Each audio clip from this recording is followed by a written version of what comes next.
அஸ்ஸலாமு அலைக்கும் வரஹ்மத்துல்லாஹி வபரகாத்துஹு. சையதுனா அப்பாது பின் பிஷ்ர் ரதியல்லாஹு அன்ஹு அன்னை ஆயிஷா நாயகி ரதியல்லாஹு அன்ஹா அவர்கள் அறிவித்தார்கள், நபி ஸல்லல்லாஹு அலைஹி வஸல்லம் அவர்கள் ஒருவர் பள்ளிவாசலிலே குர்ஆன் ஓதுவதை கேட்டு அல்லாஹ் அவருக்கு கருணை புரியட்டும் என்று கூறினார்கள். அன்னை ஆயிஷா நாயகி ரதியல்லாஹு அன்ஹா அவர்களுடைய மற்றொரு அறிவிப்பிலே, நபி ஸல்லல்லாஹு அலைஹி வஸல்லம் அவர்கள் என் வீட்டில் தஹஜ்ஜுத் தொழுகையை தொழுதார்கள். அப்பாது பின் பிஷ்ர் ரதியல்லாஹு அன்ஹு அவர்கள் பள்ளிவாசலிலே தொழுது கொண்டிருக்க அவர் குர்ஆனுடைய வசனங்களை ஓதுகின்ற குரலை செவிமடுத்து என்னிடம், ஆயிஷாவே, இது அப்பாதின் குரலா என்று கேட்டார்கள். ஆம், இது அப்பாதின் குரல்தான் என்று நான் பதிலளித்ததும் நபி ஸல்லல்லாஹு அலைஹி வஸல்லம் அவர்கள், யா அல்லாஹ், அப்பாதிற்கு கருணை புரிவாயாக என்று பிரார்த்தனை புரிந்தார்கள். இந்த செய்தி ஸஹீஹுல் புகாரியிலே 2655 என்ற எண்ணிலே பதிவு செய்யப்பட்டிருக்கிறது.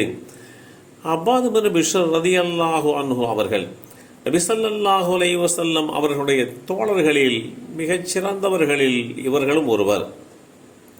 அவர்கள் ஒரு போர் வீரராகவும் ஆன்மீகத்தில் சிறந்து விளங்குகின்ற தன்மை கொண்டவராகவும் வேதமறை குர்ஆனை மிகவும் இனிமையான குரலில் ஓதும் திறமைக்காக அவர் குர்ஆனின் நண்பர் என்று நபித்தோழர்கள் மூலமாக அறியப்பட்டார்கள் என்பதையும் அவர்களுடைய வரலாற்றின் வாயிலாக நாம் தெரிந்து கொள்கிறோம். அப்பாது பின் பிஷ்ர் ரதியல்லாஹு அன்ஹு அவர்கள் சிறந்த வீரராகவும் வழிபாட்டில் மிகுந்த பக்தியோடும் ஆன்மீகத்திலும் சிறந்து விளங்கினார்கள். முஸ்அப் இப்னு உமைர் ரதியல்லாஹு அன்ஹு அவர்கள் மதீனாவுக்கு வந்தபோது அப்பாது பின் பிஷ்ர் ரதியல்லாஹு அன்ஹு அவர்கள் சிறுவர், ஏறக்குறைய 15 வயதுதான் இருக்கும். அந்த வயதுக்கேற்ற துடிப்பு, கபடமற்ற குணம், புத்துணர்வு எல்லாம் அமைந்திருந்த ஒரு விறுவிறுப்பான சிறுவராக அவர்கள் இருந்தார்கள். முஸ்அப் இப்னு உமைர் ரலியல்லாஹு அன்ஹு அவர்கள் மதீனாவிலே பிரச்சாரத்தில் ஈடுபட்டு கொண்டிருக்க ஒரு நாள் அப்பாத் ரலியல்லாஹு அன்ஹு அவர்கள் முஸ்அப் இப்னு உமைர் அவர்களை சந்தித்தார்கள். அவர்கள் குர்ஆனை ஓதக்கூடிய அந்த வசனங்களை செவிமடுத்தார்கள். அழகிய குரலில் குர்ஆனை ஓதி மக்களுக்கு இஸ்லாத்தை அறிவிக்கக்கூடிய பணி அவர்கள் மூலமாக நடைபெற்றது. இத்தகைய ஒரு சூழ்நிலையிலேதான் இந்த நபித்தோழர் முஸ்அப் இப்னு உமைர் ரலியல்லாஹு அன்ஹு அவர்களுடைய பிரச்சாரத்தின் மூலமாக ஈர்க்கப்பட்டு இஸ்லாத்திற்குள்ளே நுழைகிறார்கள். மதீனாவில் இஸ்லாம் பிரகாசமாக பரவ ஆரம்பித்தது.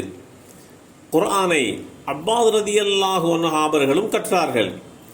காலையோ மாலையோ ஓய்வோ அலுவலோ குர்ஆனை ஓதினார்கள், ஓதிக்கொண்டே இருந்தார்கள்.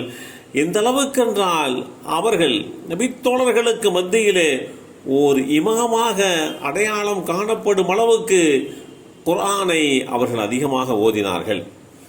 யமாமா என்ற அந்த யுத்தகலத்திலே பல நபித்தோழர்கள் வாழ்வின் தவிர்க்க முடியாத ஒரு யுத்தமாக அவர்களுக்கு அது விளங்கியது.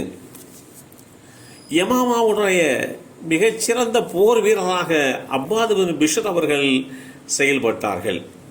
போர் உக்கிரமமாக நடந்து கொண்டிருந்த அந்த வேளையிலே சொல்லிக்கொள்ளும்படியான துளியளவு முன்னேற்றம் கூட இவர்களுடைய படையில் இல்லாத போது ஒரு கட்டத்திலே நபித்தோழர்களுக்கு மத்தியிலே கூட கருத்து வேறுபாடு ஏற்பட்ட அந்த சூழ்நிலையிலே அப்பாது பின் பிஷ்ர் ரலியல்லாஹு அன்ஹு அவர்கள் போகிற போக்கில் படையினர் முசைலமாவின் படையினரிடம் சரணடைந்து விடுவார்களோ என்று அஞ்சி பயப்படுகின்ற வகையிலே அவர்கள் ஒரு விஷயத்தை கையாண்டார்கள்.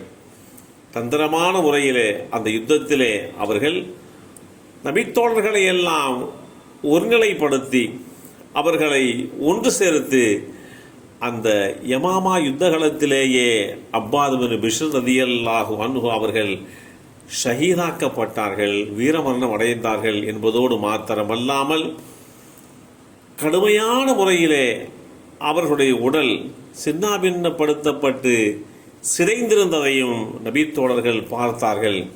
அந்த அளவிற்கு தன்னுடைய வாழ்க்கையிலே இந்த இஸ்லாமிய மார்க்கத்திற்காக வேண்டி கடுமையான முறையிலே போராடி போர் வீரராக குர்ஆனை ஓதுபவர்களில் சிறந்தவர்களாக விளங்கினார்கள்.